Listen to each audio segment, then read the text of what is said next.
So we're here to talk through this equality puzzle by Murat Can Tonta, and it's tricky in this week of newish styles to start with a Saturday level difficulty of this puzzle. So one of the things when we were editing this puzzle is we added a couple clues, particularly this 0 and this 2 clue, to just give some easier spots for Monday level thinking to get started in some parts of this puzzle. What's amazing about this puzzle is there's progress you can make in almost any quadrant just from the start, at least thinking through the equality rules very carefully. So let's focus on the puzzle rules first. This is a loop puzzle that I guess has some inspiration from things like double back and other forms of that same constraint, which is we're going to have to come into each region twice. When we come into a region, we're looking for the same length of the loop pieces in this region. So this is not valid. This is a 3 plus a 2.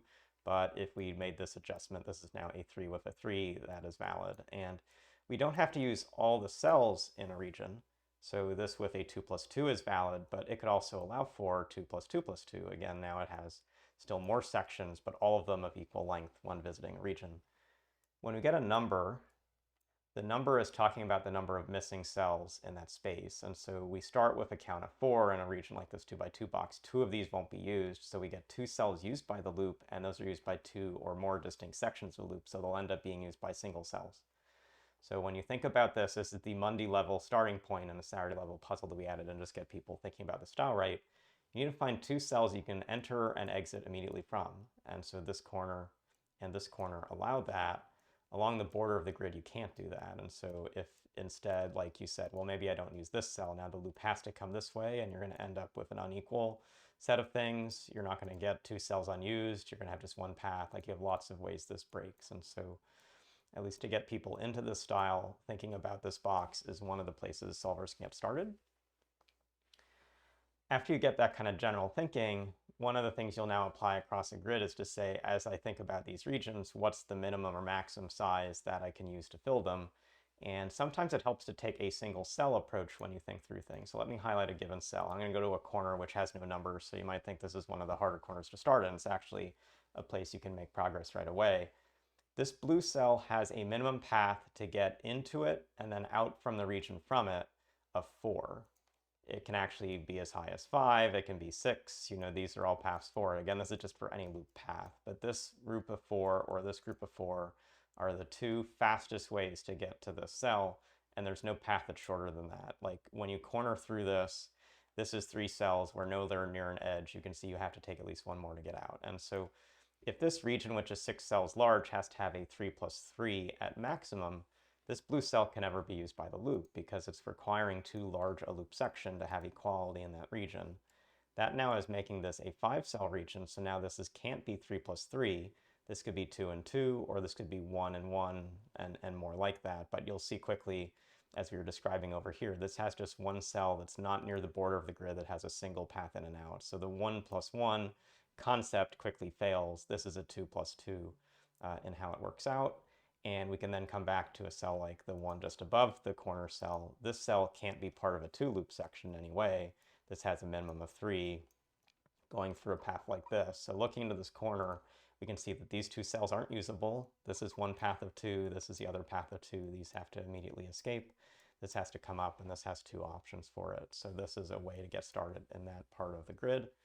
And this is good progress to kind of keep us going. Here we have a case where this could become now like a 2 region. This could also potentially become a 3 region. That's going to have influence around it. And until we have some more loop, I don't think we can do more than just here, but hopefully get a sense of how the region shapes and the equality rule do a whole lot on their own to get you started. I'm still going to avoid this lower right corner, which is, I think, the easiest quadrant to really begin in, and maybe just this box too. I'm going to come to, again, a hard spot, this upper left donut, and say, what can we even intuit about this before we're further into the puzzle? The 0 clue says that of these 32 cells, all of them are used, and a 32-cell region is going to have loop sizes of 1 or 2 or 4 or 8 or 16 as those options. And a cell like this corner cell, like, what's its minimum count? It is nowhere near 4 cells away from these boundaries. It looks like I can make 8 work pretty well in a few ways. If I weren't caring about empty cells, in this case, you see the rest of the loop isn't going to work here, but this is an 8 and that looks fine. So this has to be 4 times 8 or 2 times 16, so 2 loop sections of times 16. But let's now think about this donut. If this is 2 loop sections of size 16 and I'm coming into and out of this region at least twice, Notice that these two loop ends and these two loop ends, they may have some path that takes 16 cells across them, and this isn't one of them, but just imagine it were. These loop ends have to reconnect, and then there's no more space for additional loop ends because we have 4 loop ends from 2 times 16 coming in and 4 loop ends from the center donut going out. So we can tell at the start that this is 4 by 8 on the outside, and the center region can be 2 by 1 or 3 by 1, but it can't be 4 by 1 because we're going to need to have at least 2 loop ends to get to the rest of the grid. Like out here and out here would be allowing maximal connectivity. So different things you can think about by thinking through quadrants of the grid and the equality rule. So now if that is the primer for equality, what are some of the most important and immediate regions to look towards? And they're going to be any region that has an odd cell count that's used by the loop. And that's in part because now you don't have to fit in 2 region sizes. You need to fit in 3 or more region sizes, and that's going to become very, very constraining. So look at this lower right section. We've got a 15-cell region that uses all of its cells. This is either 3 by 5 or 5 by 3. Let's take a cell like this one at the bottom. The cell's minimum path to edges of the grid is 5. So we know right at the start that this is a 3 by 5 region. And we can also then even color in the parity of this space. Notice that blue over white is 9 versus 6 cells. We know that one of the loop ends starts in blue, and if this is passing like this way, it's ending in blue too. And one thing you can see in general, if you've solved a lot of loop puzzles, is this area is always going to have to enter in blue and exit in blue so that you actually spend the right number of loop ends in the right way.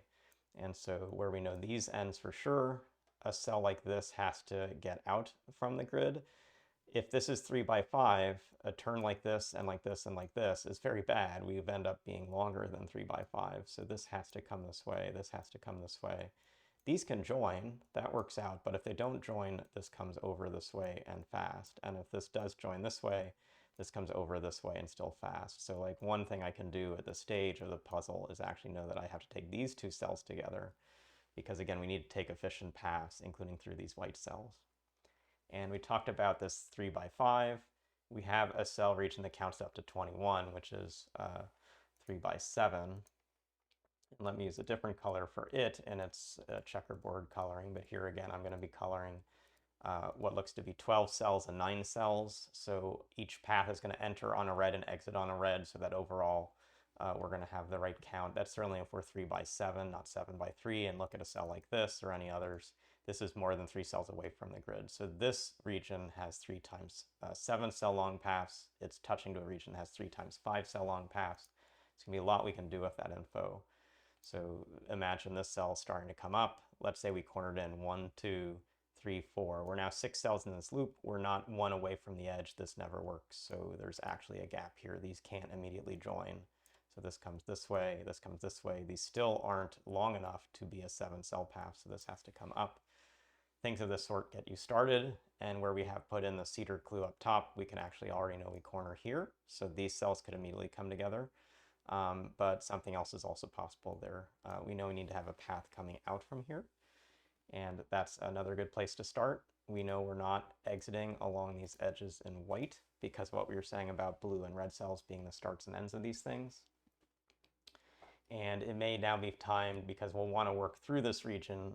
We actually have the 0 clue. We don't necessarily need to think about the 0 clue to make the final point of progress. And that's just going to start from this last clue, 8-cell area, clue of 0. This cell still is a value of 4, so this has to be a 2 by 4 region.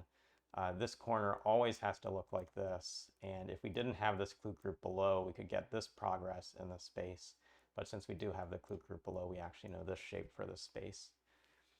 In this top 2 by 4, we now have 2 loop sections entering. This one has to be at least 2 long, so it has to extend. This then has to also be at least 2 long, so this has to extend. These can't join because it would close, so now this has to be 3, and this has to be 3, and this has to be 4, and this has to be 4, and this extends over. And as the first end we know for sure enters this big donut. This one could turn down or left, so not more to do there. But we now have with this end that we know is entering this 9-cell region, we have something that could be potentially 3 plus 3 plus 3, or more likely has some empty cells. And this line section is 3 away or 4 away and cannot be larger than 5 away. 5 is too long for a section. It's 3 or 4 away from another border, and it's not closing down here. So this has to get over to this left pretty fast. but it also has to allow this to be moving over. And so one thing you'll see is that this has to also be an edge. That means that this loop end has to come in one more. This now is a 2 plus 2, so we get actually this structure. You can ask, does this come down or come up? Well, let's think about this more. This still has to be at least 3 long. If this comes up, these don't join, then this has to come over like this. And now we're in a case where we're going to have like a 4. This is a bad 2. If this is a 4, these don't come together and make equality happen. And so it's very bad to actually come up and into this region. This comes down. And with that path being formed, this now has to corner away. This has to corner down. These could join to be 7, but we don't know that for sure yet. How else could it go? Well, it probably is key to think about these two. If these dodge, this comes left, and then this also continues left. And in doing that, this closes off in itself. So the first thing we get in this lower right side, this is a 7 long stretch. This now has to corner into this white cell because we're using all the cells in this region. So now this path comes down. These are too large to join together, but this is a 7 long stretch. This is a 7 long stretch. This comes over here. These can't join, so this comes over. Got a corner around this cell. This would close off the loop if those join, so it looks like this instead. Here's a little mini loop. These don't want to join now, so this comes this way, this comes this way, joins over here, this comes over here. And we can do progress down the bottom. We can also come back to the top and again think about these positions. We've got 3 ends in this region. There's going to be only 1 more end to think about, and this is 3 cells away or 5 cells away from these groups. So there's no parity option where 4 plus 4 works for this anymore. And so if this is a 3 plus 3, 3's got to go straight across. This 3 has to go straight across and then come in, and we just don't come back to this region. We've got 3 missing interior cells. How does this 1 by 3 work? It's going to have 1 missing cell, and it's going to have 2 singletons work out for the rest. We can't come this way anymore, so this is a valid singleton. This turning either way is a valid singleton. So that all looks like a great start up top. Let's come to the bottom and then work our way through clockwise to get to the finish. Here are all some good loop ends. These don't join together. This has to be 2 or 3 cells, so this has to extend at least 1 more. We've now made this corner. We know that this is going to be at least of size 8, so you can start to mark in even more parts of the grid as we go through this.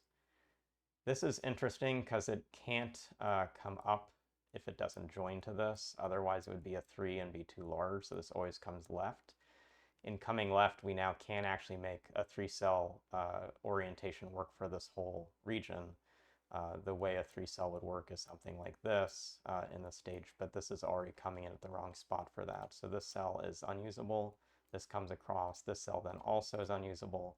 This comes across. We now know for sure this is a 2, and we can't reach into this cell. Can't reach into this cell, so we get this start. This cell and this cell don't partner well together to make a 2. They could come together to make a 3, and otherwise we're going to have a 2 plus a 2 plus a 2, but we can't use this cell. So this is forced to be a 3 with another 3. We get this into the grid. We still want to carefully track that we've got a loop end issue, that this loop end and this loop end are potentially the same. And so one thing you can think about at this stage of this grid is there like a 3 plus 3 option that's working for this cage? And in doing so, we just don't want to close off here. So let's keep this in mind as we also think in general about some of these spaces. This can be part of a 3 with a 3, but it can't be this direction because this is isolated. If this is a 3 with a 3, it's exactly this pattern. And that's going to mean another loop end is coming down to this cell. So let me just color this to say I know I'm using this cell in that version of the progress. If this is a 2, it always comes this way and doesn't close down, always comes here. And so we at least know we always take this cell. And so now, knowing we always take that cell, the question is, can we take this cell and sort of make it give a valid loop path without other challenge? And so this is where maybe if we looked 1 step further out, it's helpful to then split apart the options for this region that I think use the 3 versus this versus like a 2 plus 2 option. So if this is a 3, it looks like so, and this then requires this to be a 2 plus 2 here because again we said the only 3 plus 3 was the one that was fully vertical. If that's the case, this closes, and now we've actually closed the whole loop down below. So this really doesn't work for a 3 plus 3, but it does have to take this green cell. it needs to also have this be a 2, so this is a 2. This is then an extension that makes another 2. This end and this end don't want to come together because they're not right now size 8. So this comes up, this comes over. This now says this is a region of 2 plus 2 as well. So this is here. This is the other form of region 2.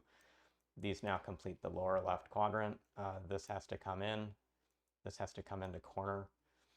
We have a few potential orientations for this cell, but notice that this is bad and this is bad because they're the wrong size. We need to get to 8, so this has to come across. So this is our first group of 8 we know for sure. This has to corner over. This has to then corner again, so we get to this cell. This is now size 7, so must quickly get to this region or this won't work. So this does get straight to this region. We're not coming in here. We now do know for sure we're going to have 1 cell long stretches in this space, and we can't actually exit from here. So this is the other 1 cell long stretch in this space. That means this comes up. This is still not of size 8, so this has to come this way. This has to come this way. These still have to dodge until we get to something of size 8. That's here. Getting all the way to take the remaining cells, and we finished our first but a hard Saturday level equality puzzle. So hopefully got something from exploring this style, and really we encourage you, if you think this style could be interesting for you, even if this puzzle was a little too hard, check out the Loop Variety Collection too, which will be coming out in a couple weeks, because that will start from easier puzzles and then work up through very difficult puzzles, and through doing that full spectrum of difficulty, I think you'll really enjoy the potential of the style, which was an awesome surprise when we saw it in 2019 in the WBC at Kirkheim. So thanks very much for watching this video, and we'll see you again soon.